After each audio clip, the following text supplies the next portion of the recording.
first lesson I learnt was that it's okay to not be okay.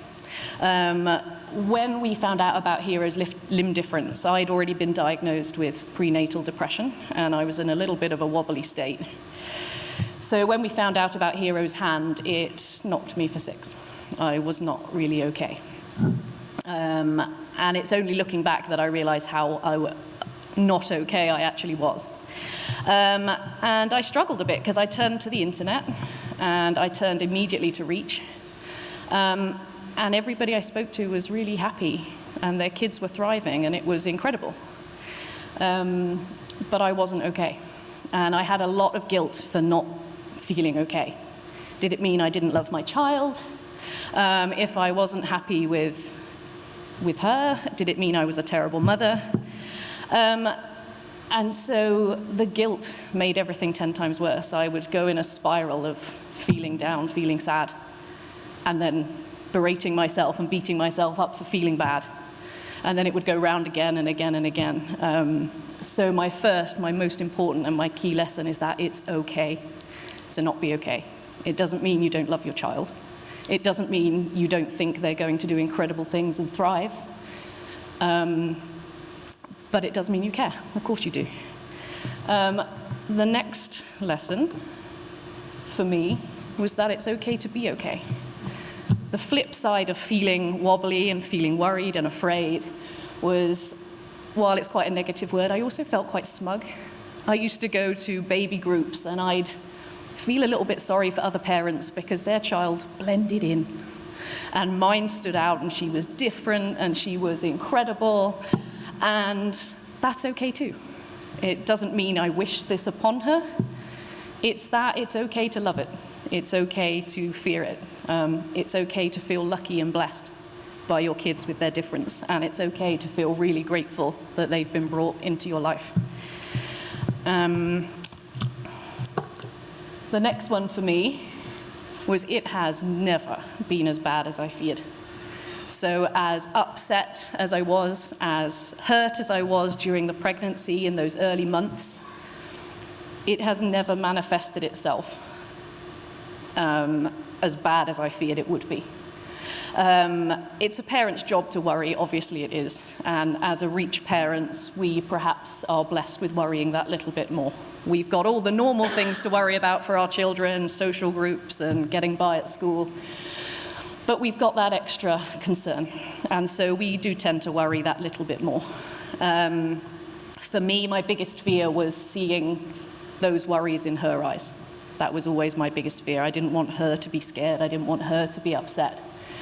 And it's really helped me as the years have gone on. Obviously, I'm quite a new Reach mum. My daughter's only 3, but learning that the way I pictured things, for example, going into baby groups, I would fret beforehand. I was like, people are going to stare at her, they're going to stare at me. I won't know how to react. A child might say something to her.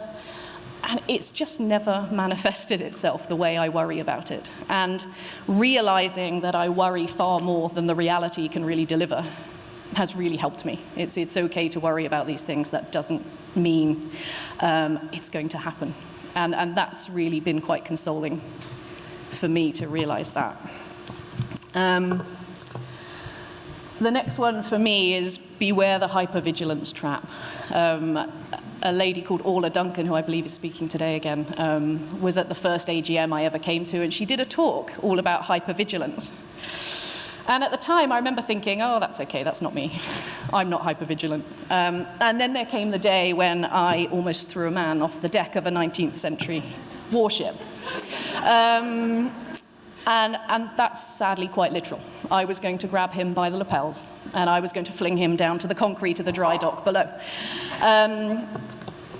We were visiting HMS Victory, and Hero had just recently started to walk, so I was not interested in the ship at all. I was just watching her toddling and falling over and exploring the ship. And I heard somebody behind me go, oh my God, where's your hand? And I was going to turn around and grab the speaker and throw him off the edge. And my husband was stood behind the poor gentleman in question. And I never forget the look on my husband's face of just, oh my God, she's going to kill him. And I'm not necessarily prone to violence, but there was a time. And to put it all into context, for those of you who don't know, Lord Admiral Nelson was the Admiral of HMS Victory. And a few years before the Battle of Trafalgar, he actually lost his arm in a battle. So as I turned around ready to grab this man, I noticed his son, who was about 7 or 8, had tucked his arm inside his shirt and was obviously pretending to be Lord Nelson. He had not even noticed my child. He hadn't seen her walking around. He did not care. So that was my first experience that hypervigilance is a real thing. I was feeling sensitive. I was feeling insecure. She was still young. And I was the one expecting someone to make a comment about my child. And that was one of the best lessons I've ever had. It was so vivid because I came so close to getting a life term in prison that day. And I'm not sure they would have accepted my defense. So it was just to be aware that we do look for things, especially when you're feeling insecure, especially if you're feeling sad and self-conscious. We do look for people to notice us in a way, judge us. We're frightened of bad things happening. Sorry, I've got to try and use my buttons now. It's not just a hand or an arm or a forearm or whatever it is for you. I never forget when Hero was a baby, a man came up to me and said this to me. He said, "Oh, thank goodness it's just a hand." And I was like, oh. And I couldn't help but notice he had two. So that one rocked me a little bit. And I didn't like being told by somebody how I should feel. Because again, it came back to that guilt. It came back to being told, I feel terrible. And you are telling me that that's not right. Because, hey, it's just a hand, it's fine. And actually something Alex Booker said last year really resonated with me, and he said that having two hands is a luxury, not a necessity. And it's true. And it really resonated with me, but that doesn't mean I want someone else to come and tell me that that's how I should feel. Yeah, it could be worse. I know it could. When we were pregnant, we were threatened with all sorts of terrible things that might be wrong with Hero that turned out not to be the case, so it could be worse. But you know what? It could be better. She could have two hands or two arms or whatever it is. You know, for me sometimes, and for her sometimes, it's a hurdle she's got to overcome. It's a barrier to cross. It can be a social stigma for her to face. So it's not just a hand. But on the flip side, sometimes it is. Sometimes it doesn't matter. In fact, now, most of the time, it doesn't matter. I don't notice it. She doesn't notice it. It's not causing us problems. So it's okay however you view that. So my child is my best teacher. I think I mentioned we joined Reach when we were still pregnant. Hero was still in the room. We met our wonderful South Wales branch when I was still, hadn't given birth to her yet. And people were incredible. And the Reach parents said really helpful things. I'd had a lot of people and friends going, oh, my second brother's sister's niece is twice removed, is missing a hand, and she's fine. And I was like, okay, great. And so it helped speaking to people who they knew. They were living this. They were living what I was about to go through. But as much as I loved talking to them about it, it didn't actually make me feel better inside. Because I couldn't help but think, well, that's great that you guys are all okay, but what if I'm not? What if Hero's not, and what if we are not? And for me, the most powerful healing has been watching her grow up. So if you've got a new baby or you're expecting a new baby, just do give it time, because as they grow, they will amaze you. And I have got calmer and calmer and calmer the older she's got, every birthday that passes. Because she shows me that it's okay.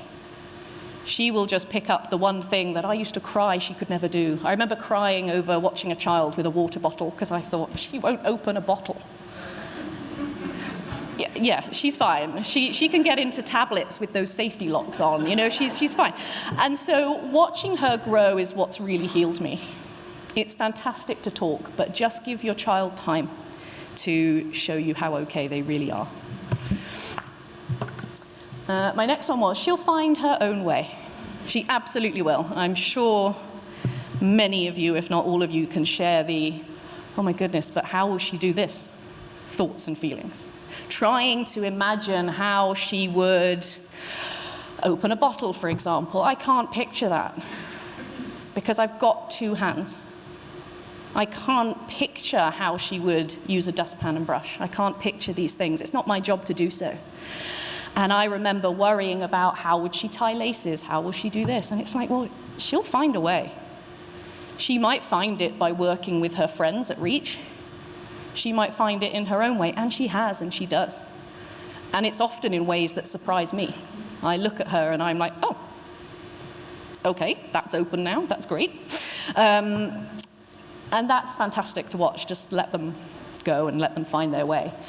Which doesn't mean to say you can't join in as well, because I love gadget shopping. I'm a terrible gadget shopper. I find those little adverts on Facebook for little rubber mats that hold things still, or I love sewing up her gloves and things. That's okay. It's just great to be involved. And it's been really interesting for me since I broke my wrist recently. I've learned how to do things.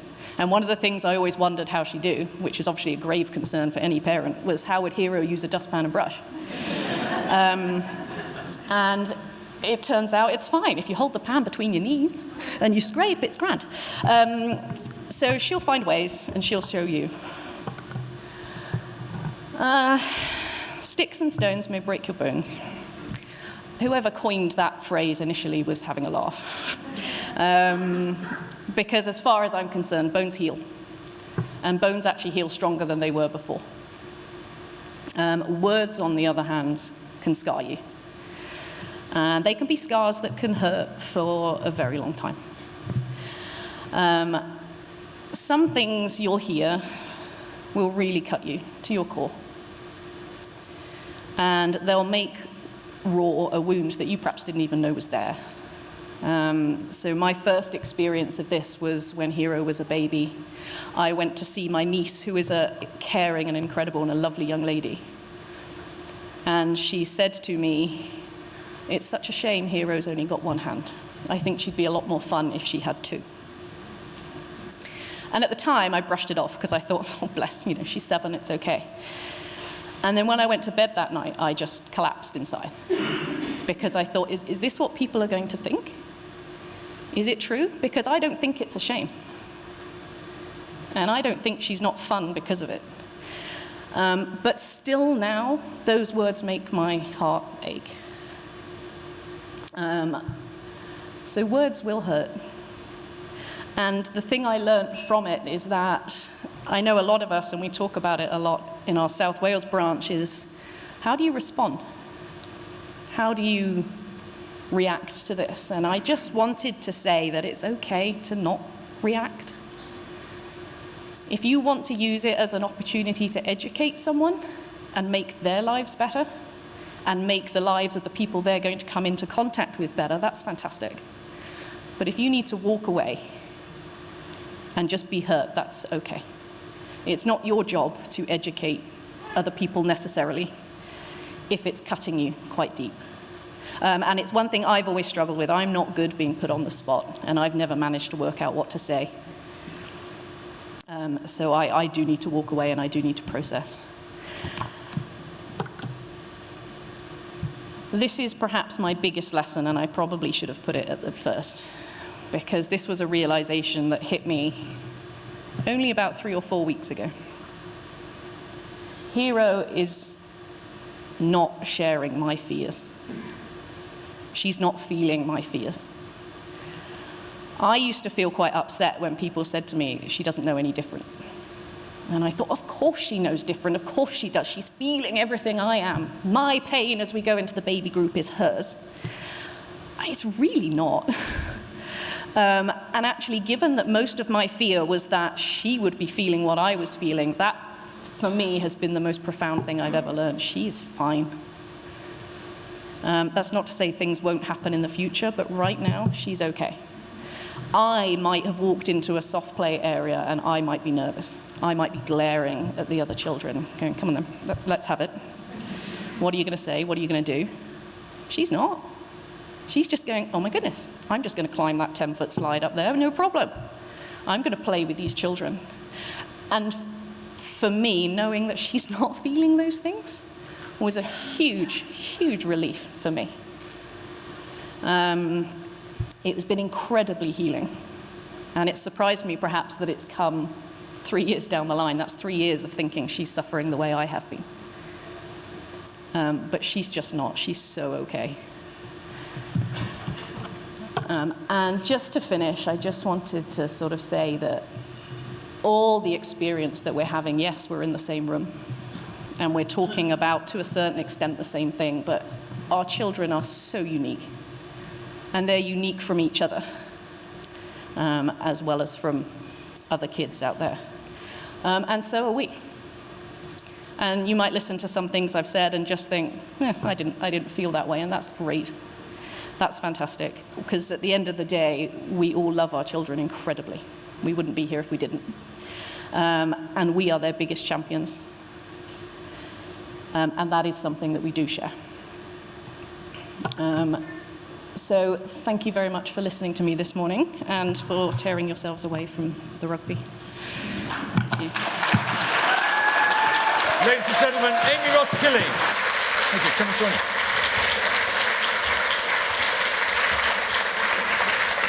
Just want to use the microphone.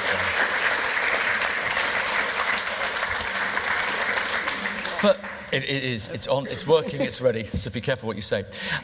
First of all, thank you so much on behalf of everybody for being so candid, because I think for a lot of people, especially maybe people who come here for the first time, to be able to vocalise all the emotions that you've been through is really valuable, I think, for them as well.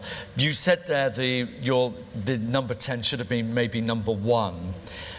Give us an idea as a parent, the journey you've been through. You know, you've watched Hero, you know, as you've said, she's coped, she's dealt with it, she's, you know, had all of the various remarks, whatever, and she just cracks on with it. What about you?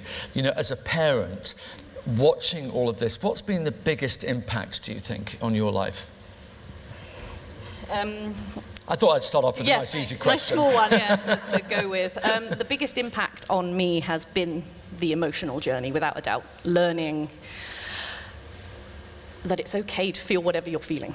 That's been the biggest thing. Like I said in the first slide, when I wasn't really feeling okay, I would find lots of blogs about people who were okay. I'm one of them now, by the way, about it all being fine and it being great. But at the time, that was quite challenging for me. And it's been learning to trust her. Learning that she will do what she needs to do, and it isn't my role. I'm allowed to worry, I'm a parent, but it's not my role to fix it, and it's not my role to step in and do it for her at all. So watching her has been the biggest, learning curve. And being part of the Reach family, you were talking there in the South Wales branch and being able to talk to people. Give people an idea of those initial meetings and your emotions through all of that. Meeting, you know, first of all, parents of other children, but also the children themselves, knowing that that was almost your future in a way. Yeah, it was an interesting one for us, and I hope I can be honest here, but I remember my husband and I on our first Reach get-together in South Wales, we actually sat in the car for half an hour outside going, we're not going in, we're not going to go in, we're not doing it, we're not ready for this. And it was, as There's you said... a lot of people nodding, having been through exactly the same. And as you said, you know, you used the phrase, it was going, this is our life now. And we were still pregnant, and we weren't sure we were ready for that life. It was not something we planned. It was not something we expected. And I remember when I was pregnant very early on and being in tears and going, we're going to be linked with a charity for the rest of our lives. And now it's the biggest blessing. You know, we've met people we never would have met before. We've got friendship groups that we can turn to. And having people who understand what you're going through is worth it. It's priceless. So we've had people who don't experience limb difference can either dismiss it or almost over-dramatize it sometimes. And you can go to the other Reach mums and parents and dads, and they'll just go, oh God, I know. I know how you're feeling, and that's it. You share it, and it's great. Well, it's interesting. We've got a comment already come up on Slido. Thank you so much. Lots of lovely questions and comments. One saying fabulous, which absolutely was. And I think one of the words that seems to come to my mind is perspective, and keeping things in perspective. One of the things you did mention, though, talking about joining Reach and meeting up with the South Wales branch there, you made it sound like it was terribly easy to find Reach. And, we've got a question coming in, but how did you find? Did you just Google limb difference? Yeah, basically, yeah, exactly. I found Reach very visible myself, but I used to be a journalist, so I'm very happy researching things that I need and finding things that I need. So we actually had contacted Reach before we went to bed the night we found out about Hero's limb difference. We were straight in there, because I just immediately came away, I felt overwhelmed, and I thought, I need help. I need help, I need to find these things. And there's lots of different places you can go and social media accounts, but I wanted something real. And I think I'd been in touch with Melissa, our coordinator, within a week. And yeah, that was incredible, knowing it's the most alone I've ever felt. So actually going, oh, I'm not alone, actually. This is great. It was a relief to not feel isolated anymore. Somebody here as well has talked about your blog that you do, and I think there's a lot of people who feel that they want to write about it. First of all, tell us why you did the blog. Was it almost like a cathartic thing? Yeah. And also how you feel now about the blog and writing it and coming up with new material for it, because anybody who's written, I know you're a journalist, so obviously that's a little bit easier, but how do you get through all of that process? For me, it was very natural and organic. I'm sorry if that's not a very helpful reply. I've always been a writer, and when I process emotions, I do talk, but I need to write it. I need to write it down to understand it in my own head. And often I won't talk about something until I've written it and processed it.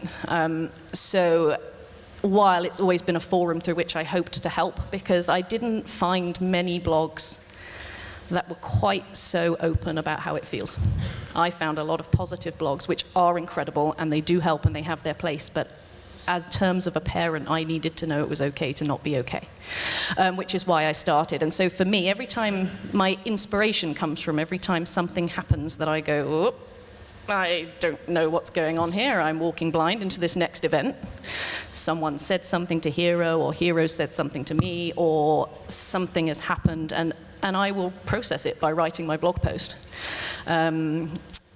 So it's all it's not hopefully preachy at all. It's me trying to work out what I'm thinking. And I think that's one of the things that's come across today listening to you, is your absolute honesty, the fact that you've been so candid about all of your experiences and all your emotions. It's been great. We've had a flood of people. You've seen them down here on the monitor from people saying how much they've enjoyed it. We're going to bring somebody else up on the stage in just a moment. But ladies and gentlemen, one more time for Amy Roskilly. Thank you very much. Thank you.